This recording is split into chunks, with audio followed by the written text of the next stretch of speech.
Picture this. It's late at night and you're scrolling through your feeds when all of a sudden you see it, that one product that you've been looking for. You click the link, add to cart, maybe even shop around a little before finally hitting checkout.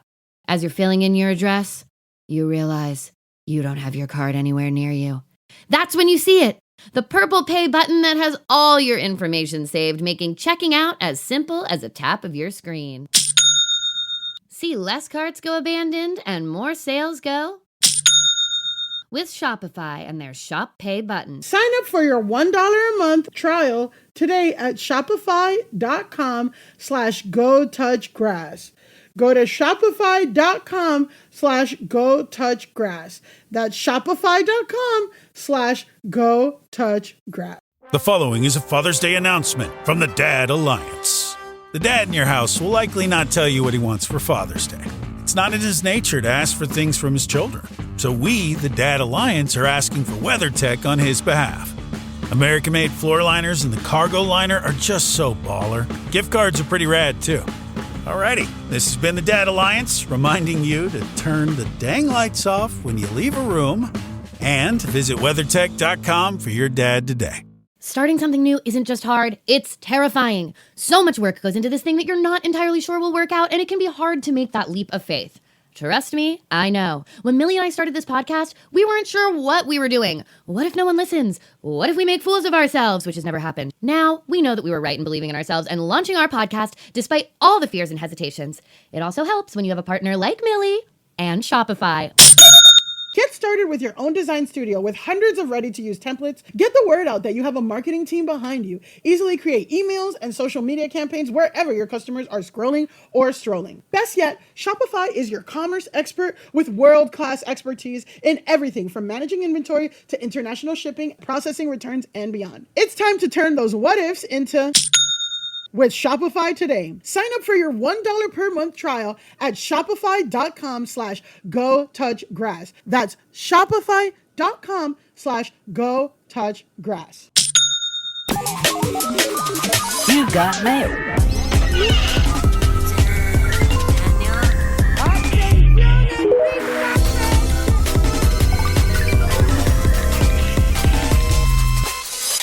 Hi, I'm Elise Morales. And I'm Millie Tamaris. And this is Go Touch Grass, the podcast where we log in so you can log off. Millie and I are two chronically online comedians, and on this pod, we break down the week in internet discourse, viral memes, TikTok trends, and niche influencer drama so that you can go do literally anything else with your time. And if you like what you hear today and want to hear more, we got a Go Touch Grass Patreon with tons more content weekly, access to our Discord community, which is poppin', our spin-off series, Search History, where we go back and break down a viral discourse from the past. This week, we are talking about the TikTok trend inspired by a hood drama movie icon, Boys in the Hood. Yes, we're talking about the saxophones getting louder. And I didn't know. You didn't know that the saxophones get louder. Yeah. So I explained that trend, what's going on. We also had an in-depth discussion about Obsession, I Love Boosters, modern horror. I mean, check it out. Yeah, and we assigned people to watch off campus. So keep an eye out for off-campus content on the Patreon. We can assign that to you as well. Also, don't forget to check out our YouTube where we have full video episodes up every week with extra moments you don't get in the audio. And be sure to check out our website, gotouchgrasspodcast.com, for all things Grass Nation. Wow, we're back on the mic. We're back on the mic. How did you have a restful Memorial Day weekend? It was nice. I mean, the weather was ass in New York, but the weather last weekend was nice, and I feel like the weather they're paying penance for the weather being. Improvements are happening, but it's been like a dreary spring in New York in a way that I was like, the way that one single week of 70 degrees and sunny would heal me. And I think it's happening. I think this is the week. The thing is, it's been like 90 degrees and then it's been 50 degrees and all this stuff. You can't acclimate. Yes. And speaking of acclimate, I'm excited because we took a nice restful time off and now it's just me and you in the stew. Just us girls, so we can go deeper. We can talk politics in a way that we feel nervous putting our guests in. Yeah, sometimes there are topics where it feels a little strange to put the guest on the spot to like give their opinion. And I will say that one of our topics today, I would feel strange springing on a guest. But I have a software update first. Okay. I have a quick software update first. We talked about Olivia Rodrigo's baby doll dress controversy. Oh, yes, we did. Very recently. Yes. Very recently. Yes. Well, Olivia went on the New York Times' Popcast to talk about her new album, and she said this about the baby doll controversy. The baby doll dress. That's been making me so upset. Not even for me. Like, I don't care. People could say whatever they want. What does it mean to you? What is that what's really like to disturbing is I feel like I actually I have worn outfits that are like maybe revealing on stage. Like I've been on stage in like a sparkly bra and like little shorts and like, which is my right. That's fun. I felt cool and comfortable in that. And like that wasn't inappropriate, but me like fully covered up in a dress that people deemed to be like childlike was inappropriate. And I just think it just like shows how we just like really normalize pedophilia in our culture. And also it just is this like rhetoric that we're fed as girls since we're so little, which is like, don't wear that because then a man is going to sexualize your body and it's your fault. Like, it's so weird. And I didn't think that I looked sexy in that at all. I was like, this is so cool. I feel like I look like Kathleen Hanna or like Courtney Love, all these people who are my heroes.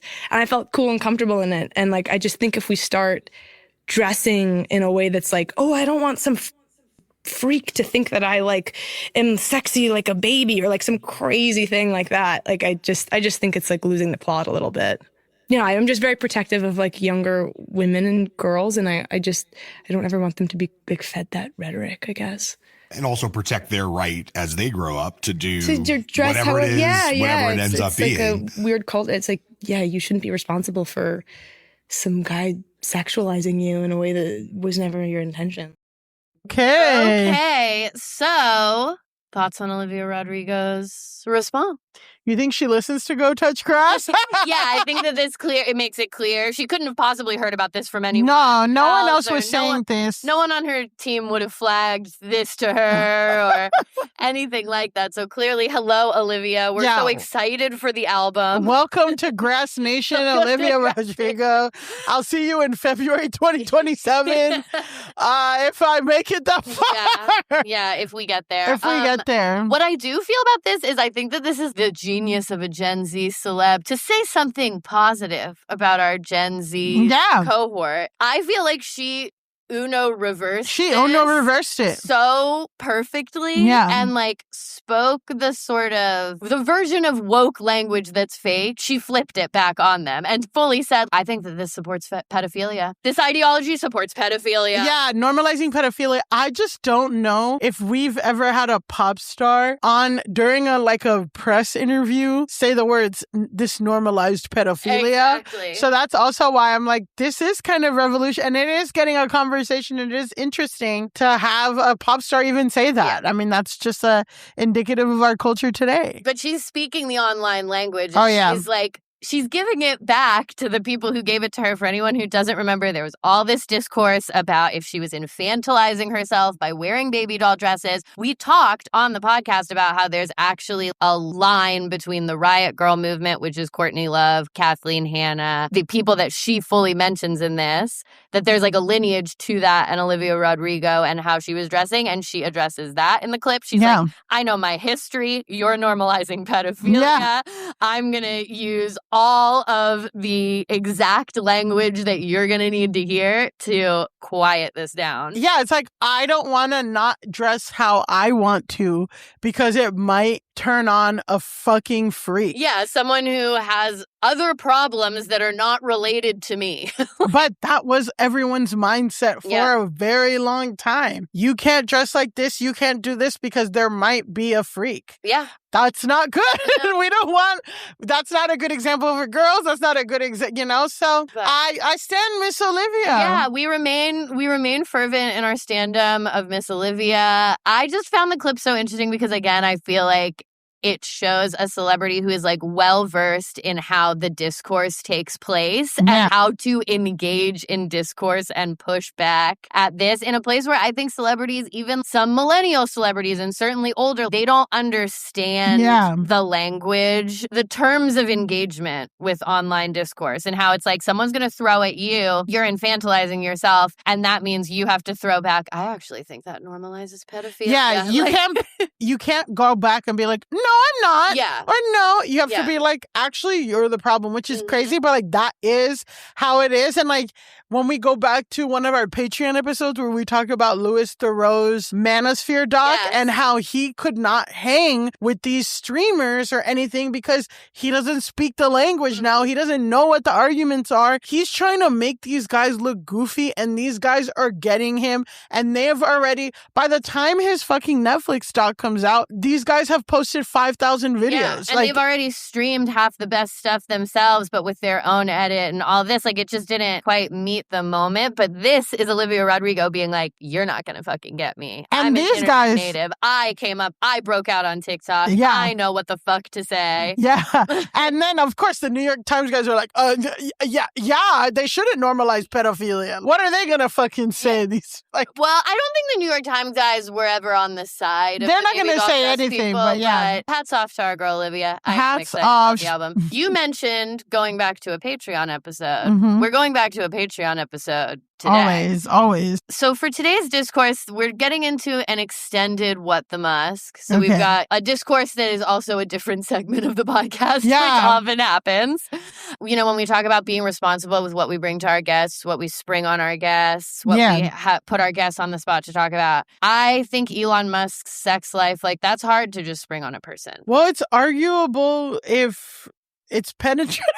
Not this. Actually, they no. did. No, Okay. We're Elon Musk's sex life. Elon Musk actually having real sex today, and it's like, wow, and we can't bring that on. Yeah. I already feel bad that we had kind of not terrible things to say about AI, and we brought Kel Cripe, who's like, okay, yeah, we can't bring that into our guests. No, we can't be expecting them to process that type of information. But I expect to process, and you expect me to process. Exactly. We'll do it to each other, and we'll do it to all of you listening. Oh, yeah. We care about our guests. You guys are sickos like us. Exactly. You suffer from the same disease. You actually suffer worse because our Discord, people on the Discord be like, you guys should talk about this disturbing thing that I've actually never heard of MPreg. Yeah, and what is MPreg? MPreg, come on, Alise. I know you know it. And they're talking about it on Discourse when like... We have to put a pin in that. We have to put a pin in that. That is all to say that we are talking about Elon Musk. WPreg. WPreg, for real. Elon Musk, I think she's his latest baby mama, but no, there's like supposedly a Japanese one. Yeah, well, that's the thing. We'll get into that as well. The Japanese one. Okay. I think she's the most recent confirmed baby mama, one. But with Elon Musk, we don't actually know. There's no way to know. There's no way to know how many children he has, what's cooking, what's in the works for later. We can't know. But I think she's the most recent confirmed baby mama, and we will get into the rumored Japanese woman. Baby mama. That's a whole other thing. We talked about Ashley St. Clair on the Patreon back in February of 2025, because that is when it was revealed that she was the latest baby mama. Yeah. And basically we did an entire breakdown about her. But as a reminder, Ashley St. Clair is a now 27-year-old American author, political commentator, and former high-profile conservative influencer. She is now positioning herself as ex-MAGA. We'll get into all of that. But last time when we talked about her, she had only begun that journey. Yeah. Well, last time when we talked about her, she wrote a book that's called Elephant Aren't Birds. Yeah, Elephants it's like an Aren't anti-trans Birds. kids book, yeah. She was living in that space. She was involved in Turning Point USA. I mean, she was on deck to get impregnated by Elon Musk. So you have to be on a certain path. Pipeline. Yeah, there's a very specific pipeline. Let me tell you something, and this is why the Democratic, and we'll put a pin in the Democratic Party, but let me tell you how nothing will radicalize you to the left quicker than being a single mom. Yeah. And that That is proven on TikTok. That is proven on Pinterest. That's proven on all the pipelines. Yeah, that having to deal with child support will get you into free buses real quick. Yeah. And that's the Ashley St. Clair pipeline. And that's the Ashley. You're like, what happened? How did she go from a far right conservative into publicly denouncing stuff? She's Elon Musk's baby mama. I think it's like one thing to be a single mom. It's another thing to be Elon Musk's baby mama specifically. Now, she was a single mom before. She has a kid from a previous relationship. She was already a single mom. We're going to get into that as well. When we talked about her in the Patreon, she had Elon Musk's baby and it was not going well. Yeah. He is not an attentive co-parent. And so she started to spill all their past correspondences, how they got together, all of that shit. She brought it to Twitter. Yeah. So that's when we were talking about her last time. She has continued on this path. Would you believe it? Yeah. So she positions herself as like ex-MAGA. She talks about her relationship with Elon Musk. She talks a lot about Turning Point USA because she was involved in that. And just like the MAGA conservative influencer world generally. So she's kind of become a T account for that. For a long time, there's a documented history of both me and you saying MAGA's really got their foot on the pulse with online stuff, and the way that they use the internet is fascinating. I don't think they know what they're doing in sense, but like they're very experimental and they try everything, and then that's why things hit. They're also willing to go with whoever gets popular for doing whatever. Exactly. Which is a thing that the Democratic Party is not willing to do that in the way that the Republican Party is. This guy says he loves Donald Trump and he has 500,000 YouTube subscribers. We're inviting him to the White House. Yeah, like, they I don't give care. a fuck what he posts. I don't give a fuck if he's Chud the Builder from last. I don't give a fuck who he is, what he says, whatever. He's popular online and he says he likes Donald Trump. The red carpet is rolled out for these types of people. Yeah, for better and for worse. So her account and her things are making it more transparent of how they pick the influencers' talking points and all that stuff, which is fascinating. Exactly. So here's like a picture of her account. This is her TikTok account. I mean, she has 246.5 thousand followers on TikTok. We'll take those numbers. We'll take those numbers, but that's not crazy numbers. It's not huge. But if you look at her videos, which is the next slide, you'll see that it's a lot of stuff that's get ready with me being a pick-me plus Elon going MAGA leader. Get ready with me baby trapping allegations. This is the first one I saw that broke like 1 million views. Yeah. Get ready with me meeting Elon plus Twitter takeover. Get ready with me the relationship between my MAGA influencer ex and member of Congress. She is definitely trying to serve salacious information regarding where she comes from. I do think there's a benefit to it. She's going to a new population of people because younger people and more women skew on TikTok. Yes. And she's pretty and she's doing her makeup. The get ready with me is like simulated with your girlfriends and you're getting ready together and they're gossiping. Exactly. But she's doing that about right-wing shit, which you never see anyone pretty and you never see Republicans don't know how to do their makeup. It's kind of a meme. Yeah. And also giving that tea on these terrible people. I could see why it's hitting like 15 different ways. Yeah. So it's like, okay, so she's been posting this stuff for a while. Mm-hmm. She's been doing this basically since, all of this shit came out since the last time we talked about her. This is what she's getting at. Over a year ago, yeah. She'll get 200,000 to like 600,000 views on different things. But on May 15th, my birthday. Wow. On my birthday. Powerful. Very powerful. She posted a 20-minute long video called Breakdown of the Relationship with Elon. Wow. Now, this one got 4.4 million views. It is part 26 of her Get Ready With Me series. She's been doing this. You got to do 26 parts, guys. If you're like, why isn't my shit popping? You have to do 26 parts. It might not happen until part 26. It might not happen until part 26. So we're going to watch the first minute and 30 seconds of this, mainly because I want you to see the tonal flip that she has, literally going right back to what you were saying of like how it is part Get Ready With Me, part talking about Elon Musk and being Elon Musk's baby mama. It's fascinating. Women contain multitudes. And that's kind of the point of Mulan, honestly. And that folklore is that she actually comes home at the end of the day from the war because women are supposed to do everything. And this, is this not giving Mulan? Yeah. What is her matchmaker journey with that? What, if not a Get Ready With Me kind of? Well, it kind of does do a Get Ready With Me. She'll bring dishonor to us all. Get ready with me while I talk about when things started going south with Elon. For those who don't know, my name is Ashley St. Clair. I was a MAGA influencer involved in MAGA politics for almost a decade. I know. Now, before we get into the story time, I want to show you guys something because someone pointed this out in my comments. This is the C12 serum I usually use, and when I put it on, someone in the comments said, that is really dark. It's not supposed to be that dark. It means that your serum has oxidized. And I'm like, you know what? Let me just get another one to see if this bitch is crazy. She's not. Like, how did I not notice this? Oh my God. Anyways, PSA, make sure your vitamin C serum does not oxidize, because what have I been putting on my skin? So at this point, it's like late 2023, and my relationship with Elon feels emotionally intimate, okay? I don't really care how he would characterize it. But there, I just wanted to show you how she flips. Get ready with me to talk about my relationship with Elon. Weird digression about my oxidized vitamin C serum. Okay, wait. Well, It was February 2025. I needed to know that. It was important information. It was important information. It's chock full of important information.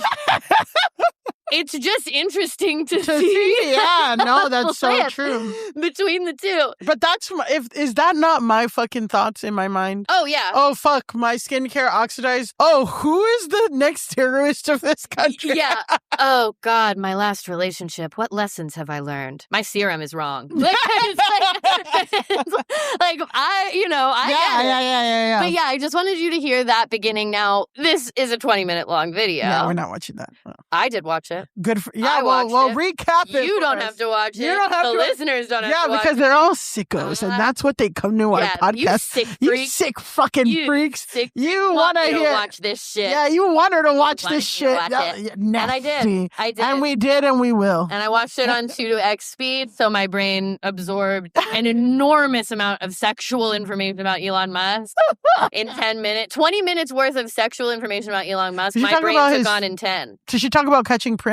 No. No, okay. No. And if she did, I would have had to cancel for the day. I would have said, Millie, I actually have to go home. I actually don't want to record an episode about Elon Musk's dick again. And I'll be like, every time, Alise, why? And I'm just like, I can't. So what did she say about Elon Musk, her baby daddy? Her baby daddy. The big overall thesis of this 20-minute long video is that Elon acts really normal up until you're pregnant, and then he lets his freak flag fly the moment that you get the positive pregnancy test. My personal reservation is, how are you enjoying any amount of time with Elon Musk? I know. Like, she has one part where she's like, I don't know, before the pregnancy, I know you guys are going to roast me for this, but he was funny. I was like, no, he wasn't. I think he was probably spending a lot of money on her and taking her on the private jet and impressing her. That guy has money. You think she's the only woman in America who had a guy act right until they got the positive pregnancy test? Not at all. And he started acting crazy? I'm saying, but I'm not saying that Elon Musk has Riz. I'm saying money makes a lot of things look nice. Yeah. And then if he starts acting annoying and stops paying money after you're pregnant with him, okay, girl, what's going on? Also, maybe if you're in a conservative influencer space, he does seem like he has Riz. You and I hang out with exceptional to regular people. Yeah. And so for that reason, I will never be rizzed up by Elon Musk. That's not going to happen to me. Personally, Millie and I spend a lot of time with each other. Yeah. So I'm I'm the queen of Riz. Exactly. I'm not going to be like, that's funny, Elon. So it's hard to think about. It's hard to think about being in a Elon would love to hang out with us. There's all these guys who even give a whiff of Elon, I run away from. Yes. So it's like, Ashley was not in that space because she's in the conservative influencer space. And she's in her 20s, you know? Yeah, she's 25 at the point that all of this is happening. She's 27 now. God bless. God bless. Story kind of begins, she says, New Year's 2024, they had been talking, which is something we kind of talked about on the Patreon. They're talking, and as we've also discussed on the podcast, Elon Musk likes to approach random women and ask if they want to have a baby with him. This is part of his MO for a lot of reasons. both eugenicist and personal freak weird Yeah, stuff I that he know. wants. I know. It's sexual for him, and then also he has like bigger aspirations of filling the world with white or Asian babies, as we'll get into. So he lives in Silicon Valley. Yeah, exactly. So he spends a lot of time in San Francisco. Yeah. That's kind of where So he's just a normal tech guy. He's the king of San Francisco, Yeah, basically. So New Year's 2024, he basically texts her and is like, do you want to come to St. Bart's? And she's like, yeah. I'm sorry. That is, I mean, It's not how it from happens. Elon, but That's how it happens. But St. Bart's and New Year's, that's iconic. Private plane, private yacht parties, sandbars. Look up on TikTok. If you want to get a guillotine out, but you don't have that fuel to like actually woodwork a guillotine, yeah, go on TikTok and look up St. Bart's New Year's, and you'll find the rage. You'll find the rage. You'll be storming the Bastille. You'll be storming. Bastille Day will come. Yeah. So being 25 and a conservative influencer and having the king of conservative influencers be like, want to go to St. Bart's? I mean, I get it. She goes, at this point, it seems like she is either at least entertaining the idea of becoming his next baby mama or has decided to do it. Either way, like the topic has been broached between them and they are actively discussing the terms and what that would look like. So she mentions that at that point, he's been very publicly interacting with her on X because when Elon Musk is flirting on the platform, it is X. Oh my God. It is not Twitter when that's happening. Yeah. It's X. Somebody calls it X Twitter. That also hits. Yeah. But it's X when Elon Musk is flirting with women, it's X. When he's flirting with women, he's propositioning to be his next baby mama. That's X behavior. So he's using X in the way he intended for it to be used. Yeah. She says people are starting to clock all of this interaction, and they're basically asking her, like, jokingly, but not totally, are you the next baby mama? Because people fucking know that this is how Elon Musk operates, that he propositions women in his life, his female employees, women he associates with, pop stars that he meets. Any white woman who's like or a Asian. 5 or Asian, we don't know. Let's not erase. Yeah. There's a lot of discourse going on. You're right. Let's not erase the Asian community. Yeah. Anybody who's a 5 and above, Elon's gonna try. He's gonna try it with you. So I guess people are asking her this. She gets on the private plane. She's like, "Hey, just so you know, like people are kind of clocking our interactions. I don't know if you want that, what level of secrecy you want, but like maybe you should stop replying to my every posts single thing on I X post constantly and being like simping for me on X, obviously." Yeah. This makes him laugh. He only starts doing it more. So he loves this. As we know, he loves his lore and his own intrigue and all this shit. She then goes into, and this is kind of the most interesting part, her own mentality of why it appealed to her to even do this and take this on from Elon Musk and what he was offering. So she says, at that point in my life, because I'm involved in MAGA and the right wing and I'm already a single mom, the chances of me getting married and the white picket fence and white dress, I believed that was out the window for me because I was already stained as a single mom. Interesting. But I wanted nothing more than to be a mom. I wanted more kids. Yeah. So she basically talks about how, in her mind, 25 years old, what he's offering her is, here's a way that you can have another kid, which you want, but with complete financial stability from me. I guess this is a quote from her. This is her quoting him. He told her, my only limited resource is time. Yeah. So basically he says, I'm not going to be around. I'm not going to parent this kid with you, but like my resources are there for you to use infinitely. He had like a $427 billion payout from Tesla. Yeah. He is the richest person in the world and like by a lot. Yes. That's not an impossible thing. I wouldn't feel foolish for. And I think he presents himself as, I am the ideal of a baby daddy. And I'm going to give you access to my unlimited wealth. And I'm not going to ask for you to do anything but have the baby. And then you're the mom. And it's all good. I think he acts like he's going to be hands off, totally completely. hands off and let easy you to deal with. Yeah. And then, as we know from his past history with all of his other baby mamas, Grimes in particular, because I think his son with Grimes, I think, is the one that he views as his heir to all of his weirdness. That's why his name is X. Yeah. And that's why I think he's the one that he brings to all of the Trump stuff. Yeah. He's always, uses him as a human shield or whatever, Yeah, well, as he's people too say. young. All the other ones are old enough to not want to be associated with him. Yeah, but publicly. also I remember in that profile of Elon Musk and Grimes forever ago that she kind of said that that's how he views this kid and that he wants to bring this kid to Mars with him. Yeah, weird, yeah. Whatever. Well, it's also with Vivian, the trans daughter that he has. A big gripe in one of his right-wing radicalization things is that he's upset that his daughter transitioned and he didn't want the mom to make certain decisions and all that. He's not hands-off. And also, Vivian has talked on other people's podcasts about he opened a special school for the kids and he's kind of freaky and like it was a special private school where they learned a different kind of math and it was whatever. So it's just, he is not going to be this hands-on. I also understand the appeal. Most women are like, I'm going to have to do everything by myself anyway. I do want to have another kid. I see how she completely got there. Yeah. Even a guy giving you $20 million for the rest of your life to take care of a kid is very attractive. Yeah.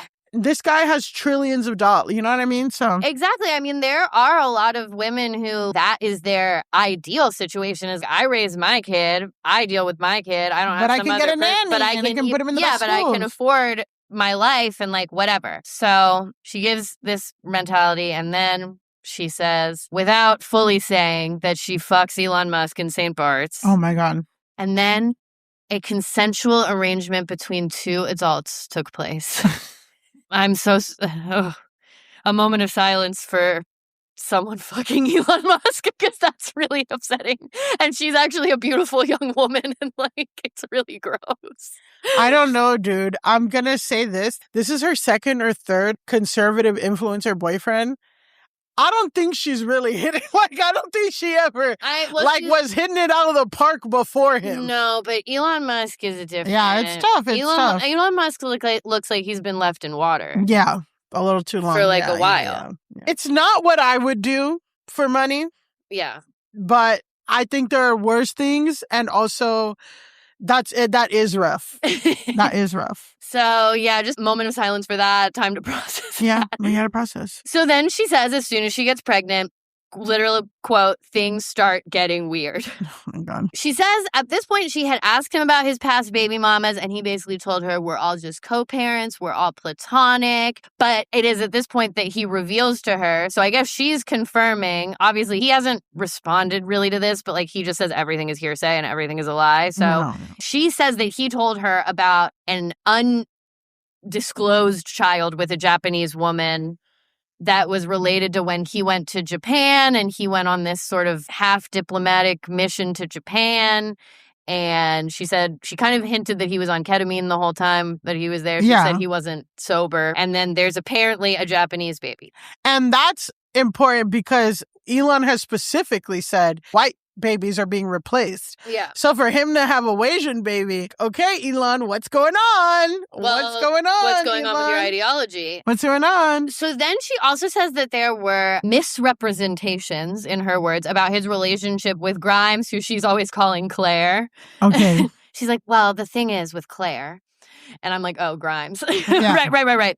Clair is Grimes. He says that he saw Grimes trying to get in touch with him about their kids. So this is around the time where he's taking the kid, the kid everywhere. around and all wipe that his stuff. boogers on the White House. Exactly. She's trying to get in touch with him kind of desperately, which is we saw her doing on Twitter that one time. Yeah, she took it to Twitter. The kids are with him. So he has them. She's trying to get in touch with him. He blocks her. So that's the type of co-parent he is. And it's not even that he blocks her and won't get in touch with her and she has the kids. He fucking has them. Yeah. The thing that he portrays himself as being is actually, it's the opposite. Now you are tied to this man. He has all these strings to the money. He doesn't actually want to give you the money. And if he wants those kids and he decides they're the right prop for what he's doing, he's going to scoop them right up. And you know who does? Block you. And block you. That's fucking crazy. And also, Nick Cannon doesn't do that. No. Nick Cannon doesn't do that. No. He entraps these women with this idea that he's going to be this benevolent financial benefactor and all they have to do is have his kid, and that don't they already want a kid, and isn't this kind of the best way to do it? And then rug pulls that situation. Basically seeing this thing with Grimes is like, that's when she realizes like, okay, I have to protect myself.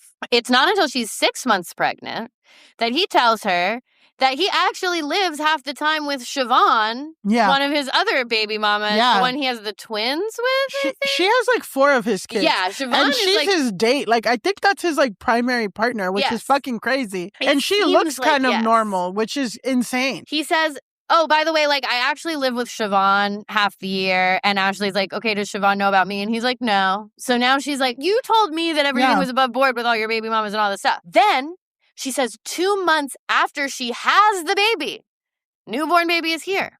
She gets a message from another influencer named Tiffany Fong, who I looked up, and her bio says that she covers crypto. Yeah, she's like a crypto influencer. So right wing, It didn't say right wing specifically, but crypto influencer.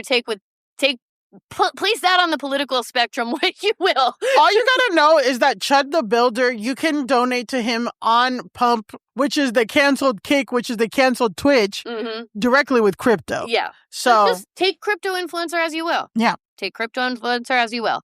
But Tiffany Fong messages Ashley. She doesn't even know that Ashley's had Elon Musk's baby because it's still a secret at this point. Wow. And she goes, dude, Elon just offered to have a baby with me. And yet another Asian woman, too. So what's going on? So everything about Elon's a lie. And also, I just don't think a man who's obsessed with having 15 children is ever going to be hands off because he's obsessed with having so many children. Yeah. He wants to be like, it's his own power and control. Yeah. Like he's like Henry VIII style. He's like he's siring heirs. He wants to populate the world with babies that are like him. That's also why it bothers him that one of his kids is trans, because he does see all of these children he's putting out into the world as like reflections and of extensions of him. And he has eugenicist ideas. I guess they don't extend to Asian women. Unpack that. Yeah, unpack you that. will. Yeah, exactly. Well, neither does JD Vance. Exactly. Put a pin in why conservative guys do that. That's a whole thing. That's a whole other thing. We cannot get into that. We have time constraints on this podcast. Yeah. We cannot get into the fetishization of Asian and South Asian women right now by conservative white men. But Elon Musk is engaging. Elon Musk is engaging in this. He has all these eugenicist ideas about putting these kids out into the world, and he does see them as these genetically superior children. That's what he's thinking. So he wants to make sure that they're all doing whatever the fuck he wants them to do. And he would see being trans as against that. Obviously, that's backwards way of thinking, but there are, unfortunately, again, with all this shit, there are a lot of people who think like this, who think every children they have is a mini version of them and is a reflection of their brand and their legacy. So that is why a lot of people get radicalized into make America healthy again, like all that anti-vax shit, because they can't accept, autism or any other kind of disability or anything, because that's supposed to be a reflection of them. Author Naomi Klein, I really loved her book, Doppelganger. She talks about how, part of being a parent is just you are a vessel for this new person and you're going to rise to the occasion and meet whoever you get the fucking fortune to be a parent of.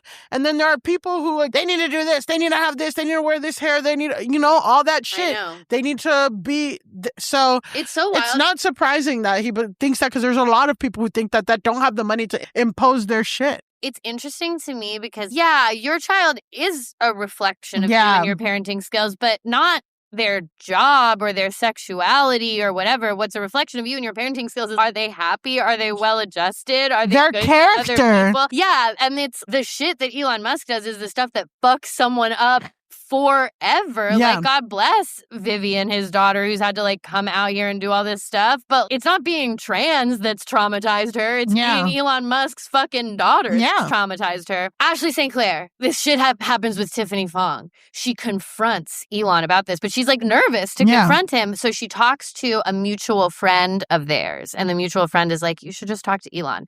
So then she goes to Elon and she's like, hey, hey, babe, so, like, are you trying to father another child already with Tiffany Fong? And she's like, I talked to Isabella about it. That's, like, the name of their friend. And, you know, she said I should bring this to you. And he was like, why would you talk about me to someone else? Now other people are going to know. He starts sending Tiffany Fong intense messages being like, don't ever talk about me. Don't ever share our messages. He freaks out. Yeah, which is a big departure from the guy who was publicly simping for Ashley St. Clair. I'm just putting it out there. Why is the Japanese baby the one that he doesn't talk about? Exactly. Why can't is Tiffany Asian Fong? Tiffany Fong? Why can't he publicly simp for Tiffany Fong? So I hope Tiffany Fong dodges this bullet. Tiffany Fong, if you're listening, Tiffany, please. Tiffany Fong's a crypto influencer. I'm sorry, we've already lost her. I know, but we can't be advocating. If Tiffany Fong, if you want to come on the pod, we can talk this through. We can talk this through, but I'm not going to save too much for Tiffany Fong. Yeah, if you're listening, hun, don't do it. Don't do it. Well, not now. She can't be doing it now because look at Ashley St. Clair. This guy ruined her fucking life. So then she basically says that it's like over the course of all this time, she starts seeing how much he lies about stuff, including that he comes out after the first Trump assassination to be like, I have no choice but to support Donald Trump now, even though she's I can't even remember which was the first one. The first one was the kid on the roof. Okay, around my birthday. Clipping in the ear. Yeah, clipping the ear. That's where they got. That's where Butler, they got Pennsylvania. Got it by the ear. Yeah, exactly. Elon Musk only officially endorsed Trump after that, but she was like, he was working behind the scenes for the campaign and for different PACs of his for months, which, like, obviously we know, but some people need to hear it from a direct source.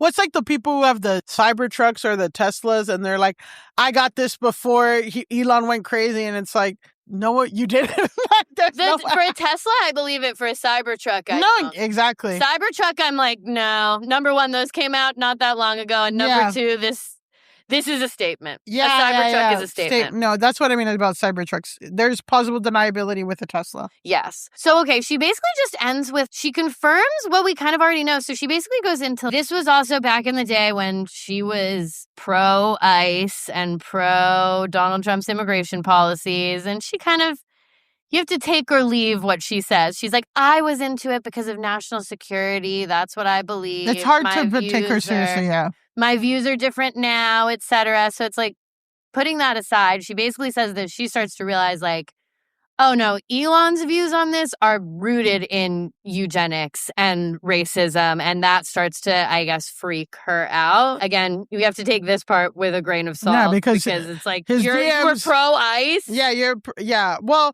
and this is why people have issues with Ashley St. Clair, because they're like, how much is this? How do we know you're not going to flip back? You were in it for all these years. And now she is not only going viral, she's doing liberal press tours. Yeah, so that's what I was basically going to get to. Is like, no, you're very prescient. Yeah. You're just realizing where things are going. So she kind of ends on this note of, and also he's racist, which I'm like, yeah. For sure.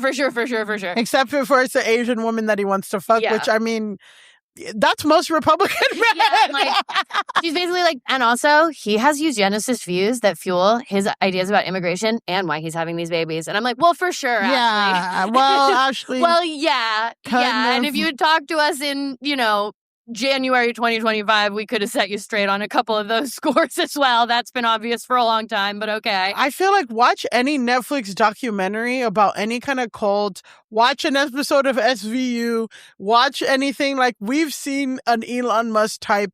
What was it? Uncle Jesse. He did an SVU episode where he was a doctor and he kept impregnating women with his sperm. And then he gets murdered. Spoiler alert for a 30-year-old SVU episode. This kind of type has existed, Ashley. There's that Netflix documentary about some like sperm bank doctor who just put his own sperm and like had like 50 kids. It's a weird thing. Elon Musk's dad was like that too. All that to say, she posts this 20-minute long video. She finally breaks through, I would say. We're at 4.4 million views from 2 weeks ago. We'll take those numbers. It goes mega viral. Now she's kind of making her way into liberal media spaces, which I think was maybe always her goal. Yeah. Because she comes from this conservative influencer world. She obviously can't be there anymore, either for legitimate change of heart reasons or because she's doing angered what she's doing. Elon Musk, But either way, she can't be there anymore. So she went on Hassan Piker's stream. Okay. Yeah. put a pin in Hassan Piker. We don't have time. We don't have time. Very handsome. Very handsome. And that's what we have time to say. And we have time. We have time to say, I would. I would and should. And show me someone who wouldn't. And show me someone who wouldn't. Motherfucker who wouldn't. Not Ashley St. Clair? Watch the stream. Watch see the how stream. Ashley St. Clair. I'm like, we could have another baby daddy here.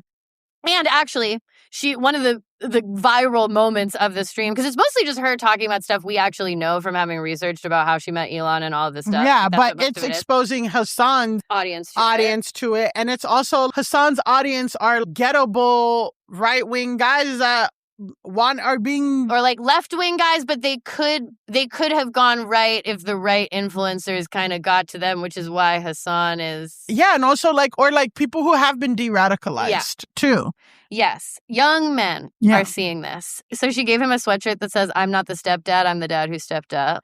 Yes. And so that's the big viral moment. And this just made me laugh. I guess they must have some kind of rapport with one another, because in the article I read about her going on Hassan's stream just said, Ashley St. Clair and Hassan Piker are known for their differing opinions on various political topics, but sometimes make fun of each other on their streams. Yeah, I mean, they must have some kind of something. But final thoughts on Ashley St. Clair. What do we think? Like, where does she live in our sense of moral justice? Yeah, that's a great question. Well, I feel multiple things. People are worried that she's a scammer. Yeah. And that whatever. It's that thin line where you want to have everything open, you know what I mean? And always be welcoming. I think that the left and the center, but mostly the left, because it's whatever, is like they're always trying to kick people out and not embracing enough. There is room to change and all that stuff. I accept that, but then this press tour is making me anxious and all this stuff. But I do think it does take people some kind of lesson learning. So I hold space that maybe the change of heart could be genuine. Yeah. But the press tour that she's doing and how much she's talking about it and all that stuff is making me anxious. So I'm just keeping an eye on her. I'm not forwardly standing her. I'm not like, woo, she's the best, but she has interesting things to say. I'll watch her videos. I'll engage with her stuff. It's interesting to see. I'd rather have her be a former MAGA influencer than a current one, to whatever extent. Who knows if the change of heart is genuine? I feel like in the same position as you, where I'm like, well, is it that crazy that a really intense thing happens to a 25-year-old and she completely changes her political views? Not really. Not actually. I do think that being a conservative influencer, as Donald Trump came to power for a second time, you did a lot of damage there. And I didn't have time to watch all of her videos to assess her level of contrition about that. She does say in the video that I watched, she's like, I don't believe those things anymore. This is where I was. So it's kind of hard to gauge, but if her intention is to use the powers that she gained by being in the conservative influencer space to now de-radicalize people, then you know what? That's welcome to me. I'd rather have her doing that. Yeah. I'd rather have her doing that. And American teen pregnancy rates were really high. And then a bunch of reforms happened around the same time that the television show Teen Mom, or 16 and Pregnant and Teen Mom, which is a docuseries about all these young teen girls. And like, you're just seeing these girls who want to go to prom, want to go to homecoming, and their baby daddies are 16-year-old idiots. And there are people who theorize that the decrease in teen pregnancy in the U.S.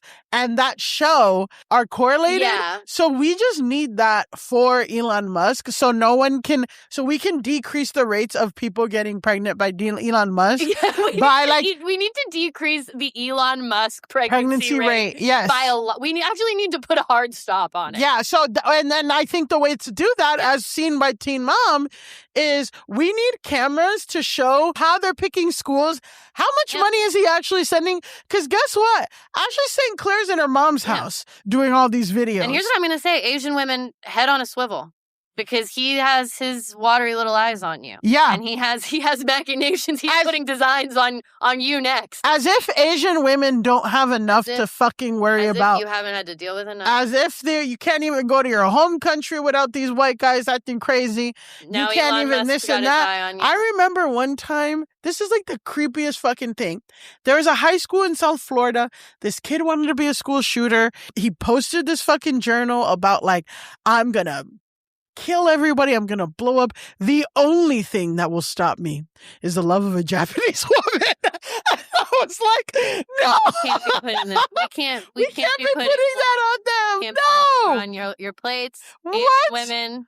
No. We have solidarity with you. Yes. Look out for each other. Keep an eye on the DMs of your DMs, your friends' DMs. And let me tell you something, too, because I'm on Twitter still. And let me tell you, just like these right-wing guys fetishize Asian women, these guys are like, deport everybody except for Latinas with big booties. What? But these guys are sick. Yeah. They have no... These are sick people. These are sick Elon Musk people. is the sickest of them all. And Elon Musk is the sickest of them all. So are you going to have his baby? Well, it seems like a really good deal. And he said he's going to be really hands-off. The only resource he doesn't have is time. Yeah. If you would get millions of dollars to have a... if the deal that he was actually offering was real, I understand the appeal of it. Just like this weird billionaire, especially for the women who didn't even have to sleep with him. It's just science and money. That sounds beautiful, but that's not what it is.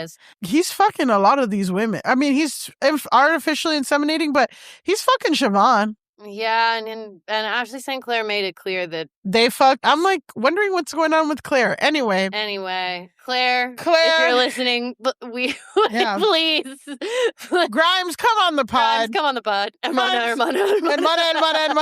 We summon her. We summon Melissa Fuentes. We summon Cuban Tarzan.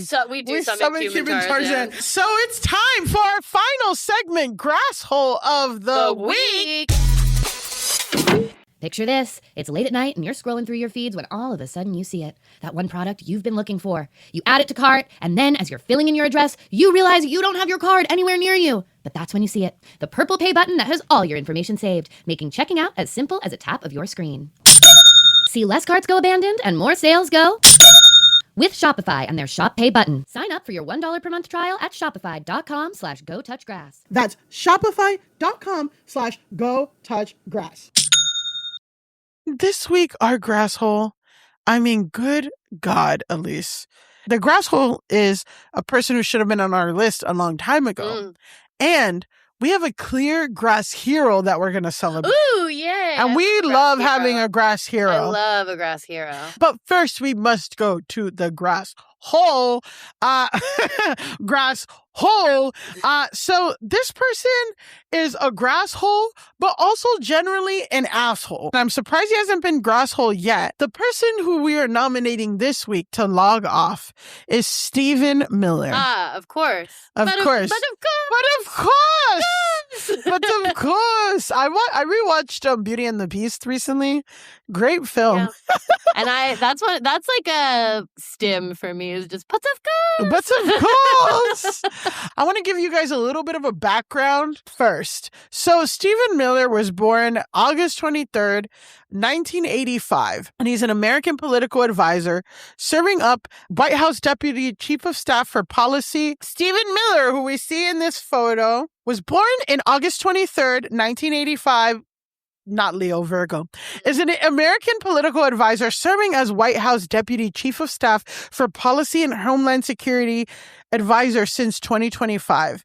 He previously served as senior advisor to the president and director of speechwriting from 2017 to 2021 during the Trump 1. Yeah. You guys remember he spray painted his hair on. He spray painted his hair. He's a hot mess. His wife has YOLO tattooed on her. Oh my God. We'll get to the wife. Put a pin in the wife. He's considered one of the most influential figures of the Trump administrations, both of them, and the Trumpism movement. His politics have been described as far-right, anti-immigration, and white nationalist. He was born in a really affluent neighborhood of Santa Monica, and he's Ashkenazi Jewish descent, and his family lineage escaped Russian pogroms and the Holocaust. Doesn't matter now because Miller has been a central figure in the Trump administration's immigration policy, including the family separation policy and Executive Order 13769, which restricted travel from several Muslim-majority countries.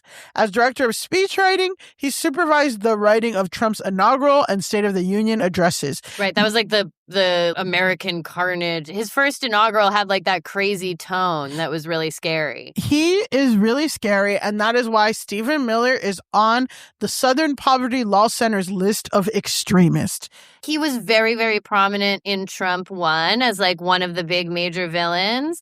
And we're obviously going to talk about him today, so clearly he's done something. But I think it's interesting that he's been very much more behind the scenes in Trump 2, even though he is like an architect of the immigration policy that so many people are protesting now. We're going to talk about if he's more behind the scenes.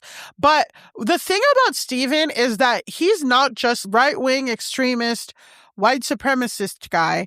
He also is very public-facing, antagonistic energy and like very whiny and like an asshole. Yeah. So, but I feel like in Trump 1, he was one of the top 3 villain names, and now it's more people talk about Hegseth, people talk about Kash Patel. I think that is more of a reflection of Trump stopped hiring Republicans who want to not tax or regulate any company versus these white supremacist people and loyalists. Mm-hmm. So before, out of 10 employees, there was 2 Stephen Millers. Now there's 9 Stephen Millers and 1 normal person who's morally bankrupt. I think that's right. Let's watch this clip from Full Frontal with Sam B, where she is talking about Stephen Miller and how crazy he is back in 2018. Okay. Bill. Then in January 2016, Trump hired Miller and made him his opener at rallies, where he'd do a tight 17 minutes on how every Hispanic immigrant is going to steal your job and kill your daughter, and every Muslim is a terrorist. We're going to build that wall so our kids don't have to worry anymore about unsafe communities. How many children are dead because of our sanctuary cities? How many moms are grieving because of our sanctuary cities? We've seen example after example in the Somali refugee program of individuals becoming radicalized and joining terrorist groups. They say he's too tough on crime, and he's too tough on illegal immigration, and he's too tough on radical Islamist refugees. Congrats to Stephen Miller for being the first person in history ever to utter the phrase radical Islamist refugees. And congrats to me for being the first person in history to die of douche chills.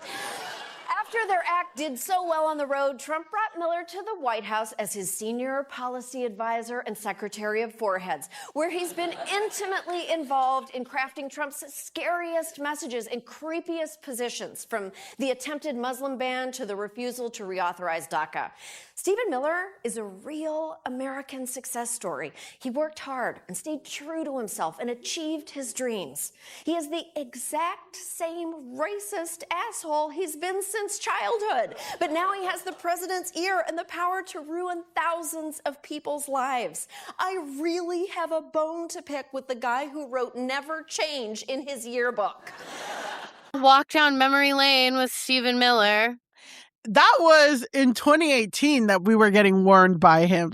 Yeah. So TBT to Sam B. TBT to Sam B. That was back in 2018. Now let's get back to 2026. Okay. In Texas right now, they're currently going through Senate races, which we can't get too into the Texas Senate races, but just so you know, right, there's the Democrats, there's a Republican. Right now, the Democratic nominee for senator for this one area of Texas is James Tallarico, whose kind of whole thing is that he's this nice Christian boy. Yeah. He's this nice Christian boy. He's very sweet, whatever. And he was going to go against the incumbent moderate, who is named John Cornyn. But John Cornyn went against Trump in a way that Trump didn't like. So instead, Trump put up Ken Paxton, who has this really lengthy rap sheet of allegations of bribery, abuse in office, felony securities, fraud, impeachment by a Republican-controlled Texas House. He covered up and under prosecuted sexual assault with children,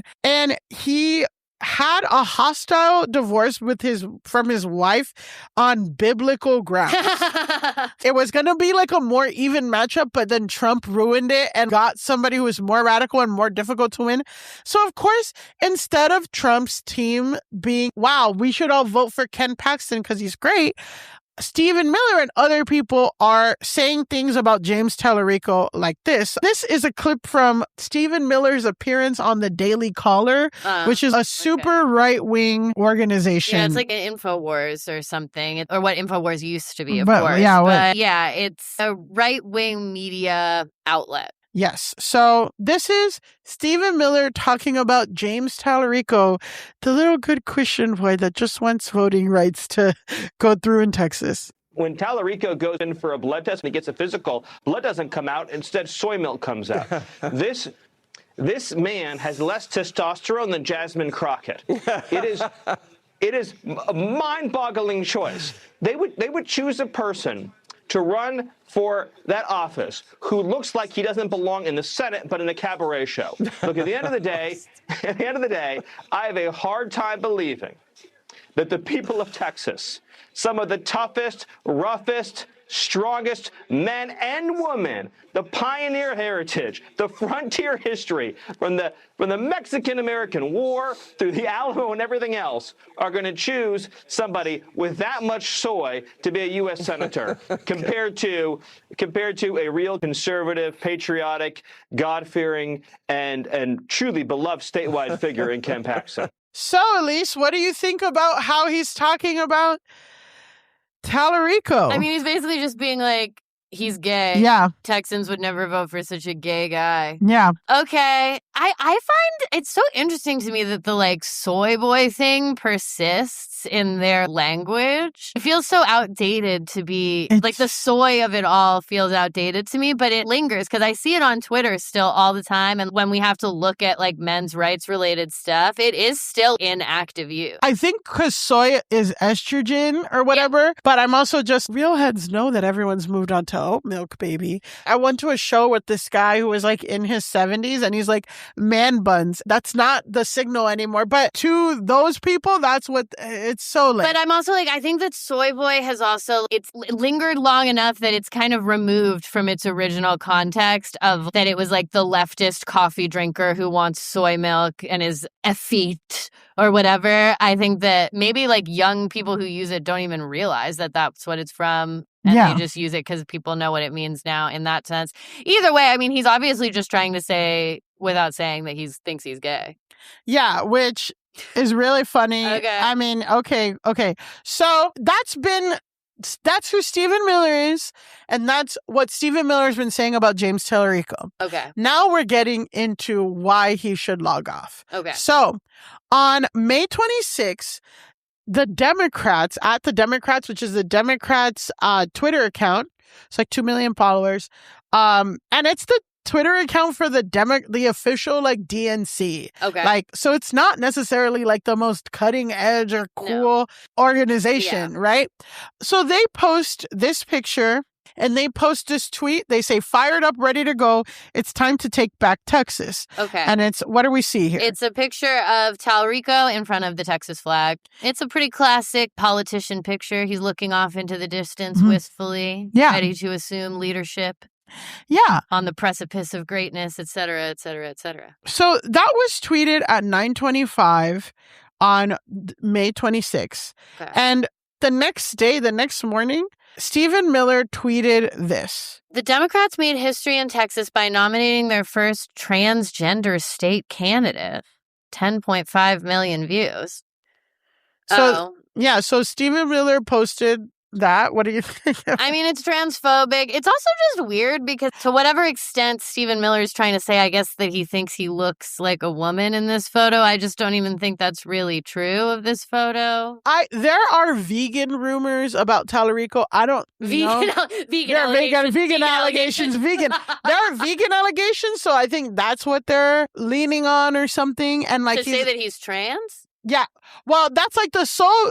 Steven has taken the soy boy and now he's saying that he's trans. He's like leveled it up. No, but I I'm get like, that, but I'm just like, I just don't even think that this picture lends itself to think he's that. Yeah, to transvestigating Talrico in this way. I mean, we can't even get into like the logic behind. No, there is no Stephen logic Miller. behind it. He Yeah. just wants to say something like transphobic. He's moved swiftly from homophobia to transphobia. Okay. Okay, so what ends up happening is that the official account for the Democrats responds to Stephen Miller with this response. Shut up, you ugly fuck.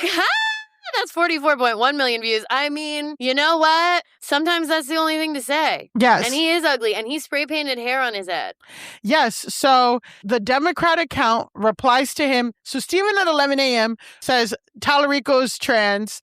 The Dems are going to hire a trans guy or whatever. And like also just on a fundamental level, a Who trans cares? person is allowed to be a senator. Who I know we cares? haven't had one yet, but like it is actually allowed, and that's not really a reason not to vote for somebody, whatever. Yeah. So the Democrats reply, shut up, you ugly fuck. At this point, it has 345,000 likes. Okay. And 44 million views. Okay. 44.1 million views. Jesus Christ, reading numbers.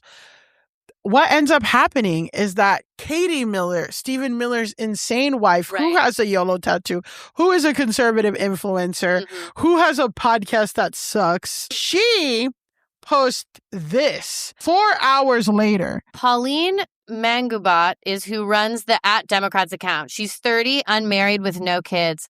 Put your name on it next time.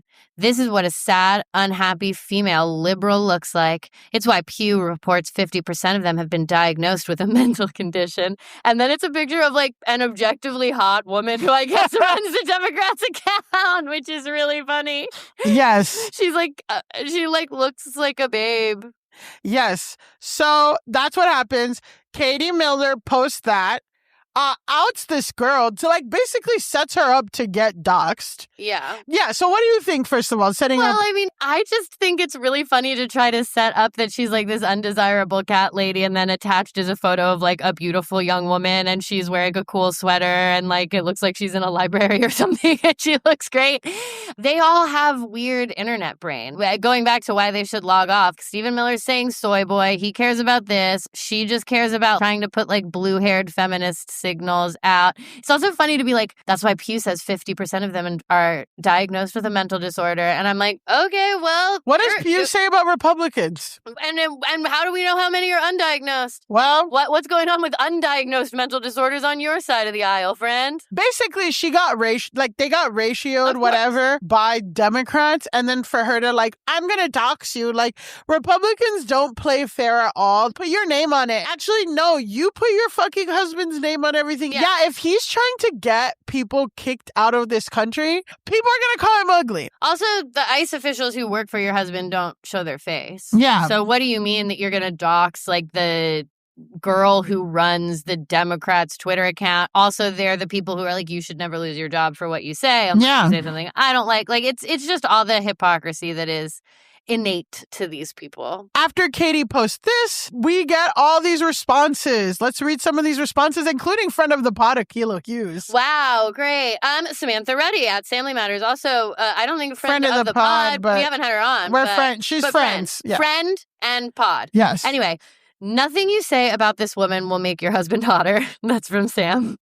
From Akila. She's prettier than you, though, Katie. Your head is completely rectangular.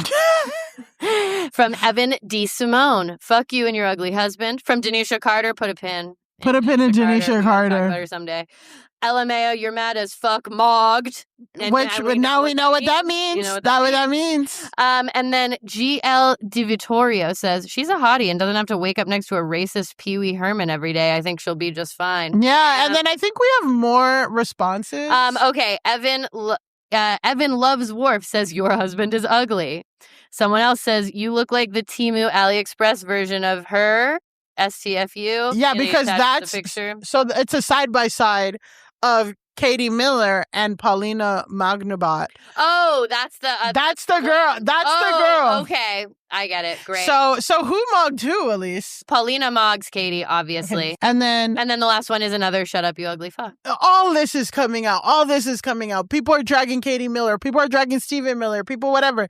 And then Paulina responds to Katie Miller doxing her with this post. Well, now seems like a good time to share that I'm getting married. We just put down the deposit on the venue and bought my dress. LOL. I didn't end up picking this one, but I thought it looked nice. And then it's a picture of her in the mirror in a beautiful dress. And she's kind of far away, but she looks great. She looks great. And Katie Miller responds to that and says, marrying an illegal to get him a green card doesn't count. So she goes back. Then they start publishing pictures of her husband, like her fiance, and they're like, he's ugly. Whatever. These people are grasping at straws. Yeah. Is her husband even an immigrant? If he's an immigrant, he's like a European immigrant. Yeah. Like he's a white guy. Yeah. He's a tall, skinny white that guy. they supposedly want. Yeah, he's the immigrants that they supposedly want. So like whatever. If he is not from America, he's like from Sweden or some shit. Paulina then gets interviewed by Midas Touch Media, which Incredible. is the left-wing Breitbart, I guess, in a way, and a little bit more thing.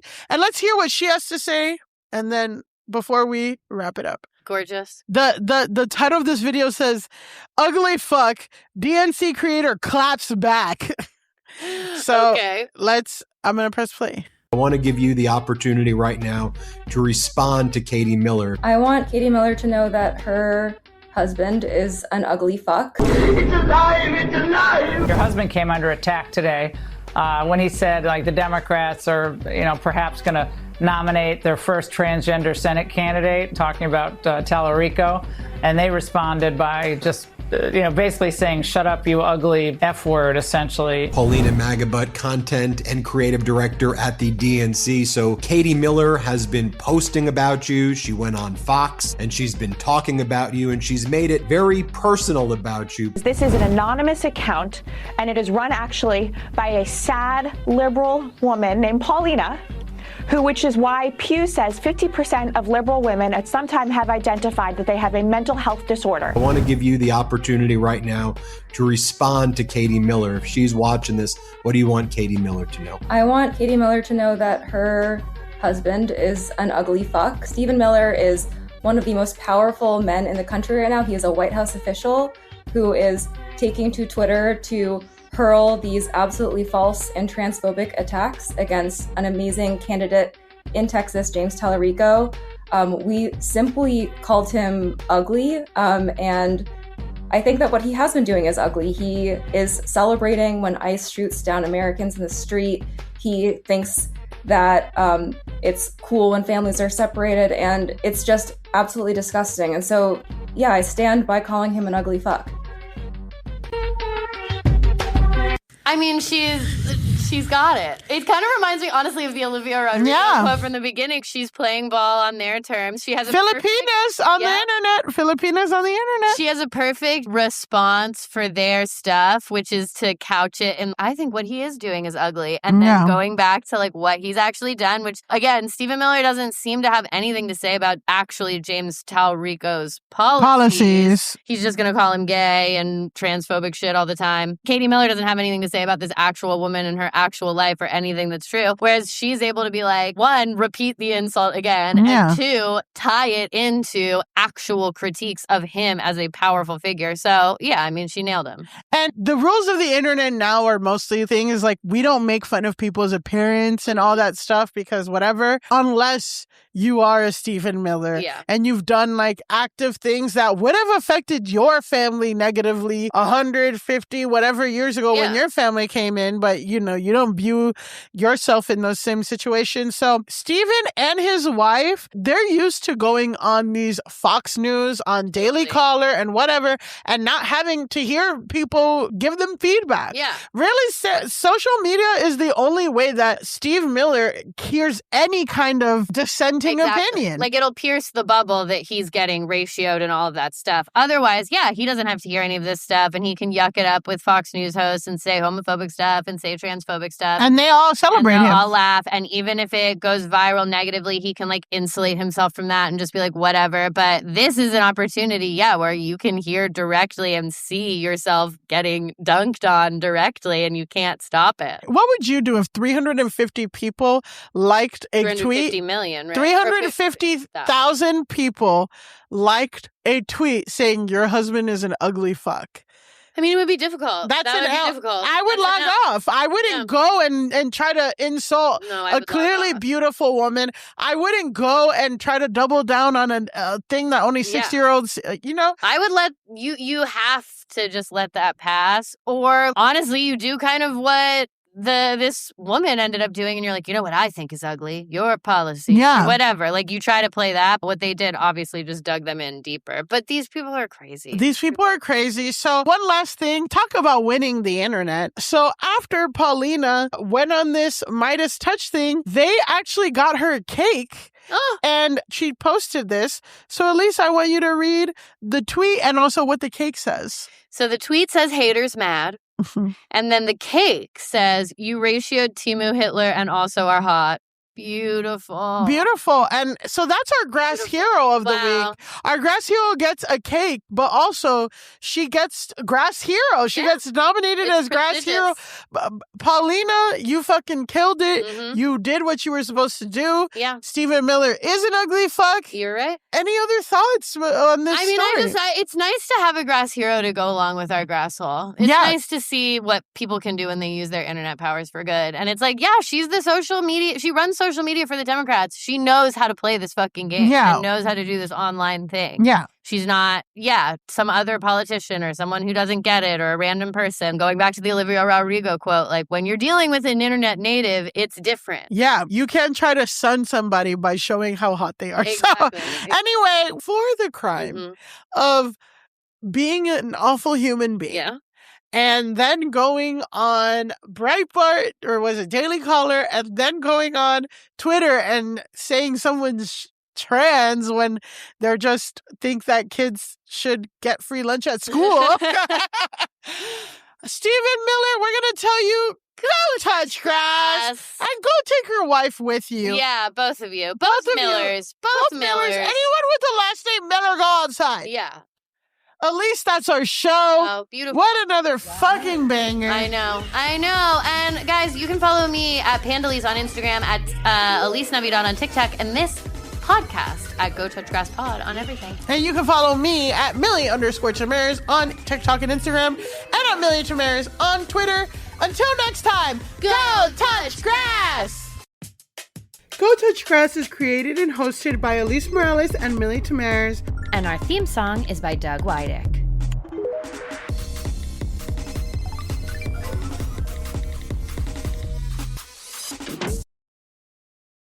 Picture this. It's late at night and you're scrolling through your feeds when all of a sudden you see it.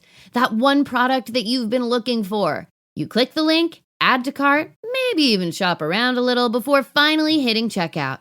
As you're filling in your address, you realize you don't have your card anywhere near you. That's when you see it. The purple pay button that has all your information saved, making checking out as simple as a tap of your screen.